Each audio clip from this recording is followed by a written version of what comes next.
Ever since the first Galaxy Z Flip launched, I have always wanted to use Samsung's flip phones as my daily driver. Unfortunately, none of those previous efforts managed to check off all the boxes in what I am looking for.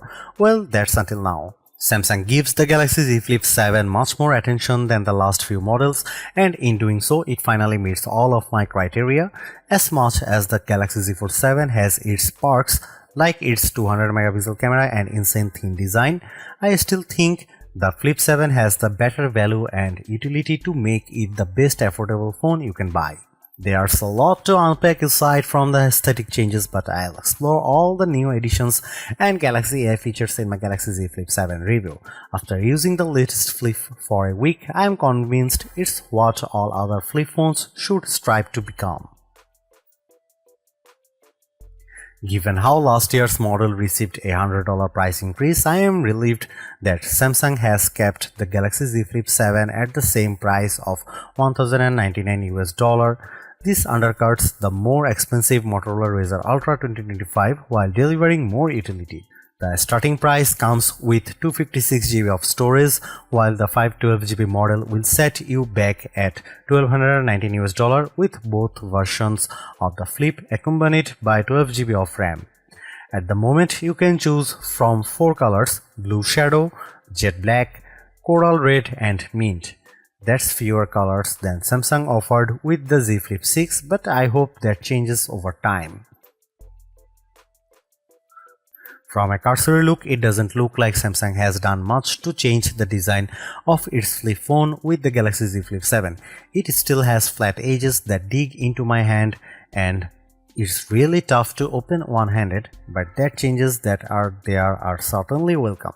For starters, the Galaxy Z Flip 7 is actually thinner than the previous model at 0.26 inches when opened, and while it's a smidge heavier at 6.63 ounces.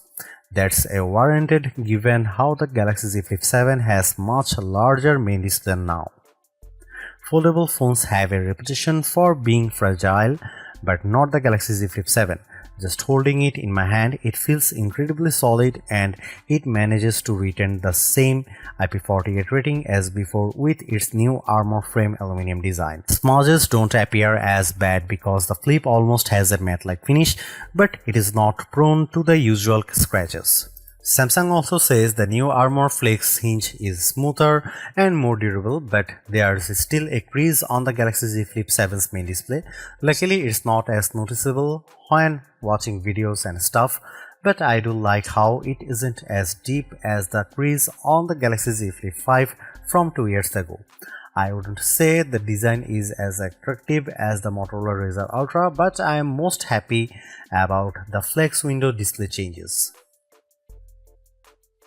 For years now, Motorola has beaten Samsung with its larger outer screens, making it even easier to run full apps and using the better rear cameras for selfies, but that changes with the Galaxy Z Flip 7. That's because Samsung's phone now packs a 4.1-inch Super AMOLED exterior display that goes edge to edge. Gone is the notch of last year's outer screen, and it's a shocking example of how much the new design makes a big difference. It's honestly an impressive change when I look at how skinny the bezels are over the Galaxy Z Flip 6 and Razr Ultra. Having more room makes everything better, like catching up on my emails, playing games, and especially recording video of myself. I only have 2 complaints. The flex window on the Z Flip 7 still doesn't support full apps natively, and it doesn't have an auto-rotate option. I still need to go through the extra steps of installing the Good Lock app before I am able to run full apps on the Z Flip 7's outer screen. I recommend doing this because I find it extremely helpful. It makes using apps one-handed a lot easier. Even though the Galaxy Z Flip 7 flex window doesn't auto-rotate, the Good Lock app offers options to shrink down apps so that they don't interfere with the cameras. Meanwhile, the inner display on the Galaxy Z Flip 7 grows to 6.9 inches, up from the 6.7-inch size of the Z Flip 6. The size increase is a welcome addition that makes running 2 apps simultaneously a slightly better experience. Just as before, this dynamic AMOLED 2X display is sharp looking, produces rich color, and maintains clarity at wide viewing angles. In our display benchmarking test, the Galaxy Z Flip 7 reaches a peak brightness of 1989 nits, that's up from 1942 nits recorded by the Z Flip 6. Yes, it's brighter on paper, but I hardly notice the difference watching videos on YouTube on bright sunny days. For a foldable phone, it's an impressive score given how few phones ever get close to topping 2000 nits.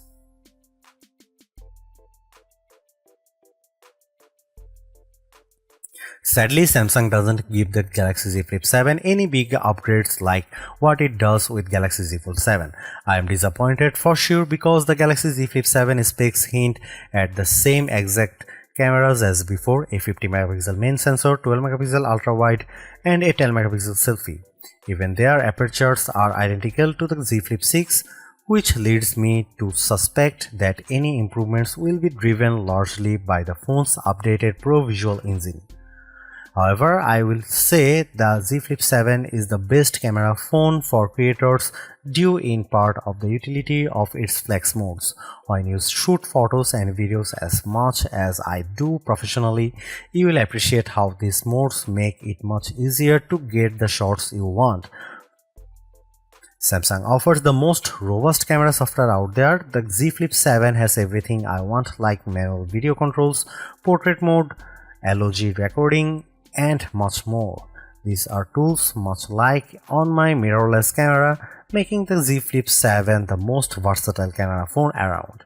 In fact, I argue it's even better than the Z Fold 7 because of its flip style design, but it also helps if the flip can take excellent photos and videos. Here are some camera samples of the Samsung Galaxy Z Flip 7.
If there is one controversy surrounding the Galaxy Z Flip 7, it has to be Samsung's decision to drop Qualcomm as a system-on-chip supplier in favor of its own in-house chipset. The Galaxy Z Flip 7 is powered by a deca-core Exynos 2500 chipset, which is manufactured using a 3nm process. I did had reservations about the Exynos 2500 affecting the Galaxy Z Flip 7's performance, but using the Galaxy Z Flip 7 daily during my testing has elevated them. Although the performance benchmark scores don't beat phones running the Snapdragon 8 Elite, they are not too far off. Take its single and multi-core Geekbench 6 scores at 2286 and 8079 respectively. For the Galaxy Z Flip 7, they aren't too far behind the Razr Ultra 2025. At the very least, the Z Flip 7 manages to beat out the Samsung Galaxy Z Flip 6. When it comes to graphics processing performance, there is not as much of a boost when I look at the 114.64 FPS average posted by Galaxy Z Flip 7 for 3D Mark's Wildlife Original Unlimited test. Don't get me wrong, that's still pretty smooth, but it's nowhere close to the 145 frame rate per second that the Razr Ultra achieves. I am not one to lean on synthetic scores because I value a phone's GPU performance based on my actual experience.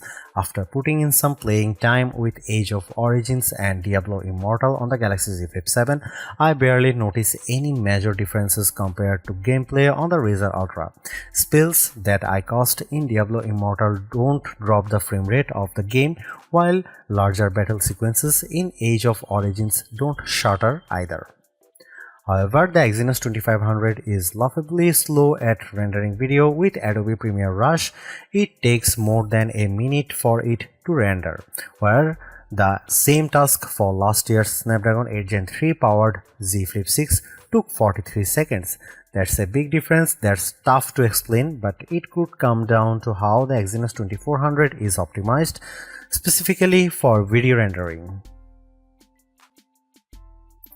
Due to its larger screen, the Galaxy Z Flip 7 benefits from a larger 4300 mAh battery, an upgrade from the Z Flip 6's 4000 mAh capacity. I would argue this is the main reason why the new phone is able to last longer in our battery drain test, where we have phones surf the wave until they run out power. It reaches an average time of 12 hours and 24 minutes before tapping out, whereas the Z Flip 6 lasted 11 hours and 1 minute running the same test. That's an improvement for sure, but it trails the even longer 15 hours and 42 minutes that the Razr Ultra 2025 achieves. Then again, Motorola's phone is packing an even larger 4700 mAh battery and benefits from better power optimization thanks to the Snapdragon 8 Elite. I have no complaints with the Galaxy Z Flip 7's battery performance based on my day-to-day experience so far, which gets me through my work day with no issues at all. At around bedtime though, I have usually found it running into power saving mode, so nightly charging is necessary with this one. While the battery life performance could have been better, I was hoping for Samsung to offset it by giving the Galaxy Z Flip 7 faster charging speeds. That's not the case here, as the new phone is still sporting the same speed as before. That's 25 watt wired and 15 watt wireless. After 15 and 30 minutes of charging, the Galaxy Z Flip's battery is able to get to 29% and 55% respectively. The Galaxy Z Flip 7 is the best foldable phone in my opinion. After using the Z Fold 6 for most of the last year, it's refreshing to switch it to a flip style phone. I'm especially glad it's much lighter, more compact device for me to carry around. Thanks to big upgrades like its larger flex window display, multi-modal AI capabilities and Samsung DeX, the Galaxy Z Flip 7 has all the ingredients in what I want in a phone, and it helps that it doesn't cost a fortune either. Over on the creative side of things, no other phone matches the utility of the Flip for what I want in a camera phone. Although the camera performance is barely improved from the Galaxy Z Flip 6, its rich camera app and handy flex window display make it more powerful to use. Motorola has dominated the flip phone scene for the last couple of years now, and while the Razr Ultra 2025 is a super upgrade, the Galaxy Z Flip 7 convinces me that Samsung is back on top. I would even recommend getting it over other $100 priced flagships like the Pixel 9 Pro or iPhone 16 Pro. Those phones in no way can match the utility of the Galaxy Z Flip 7.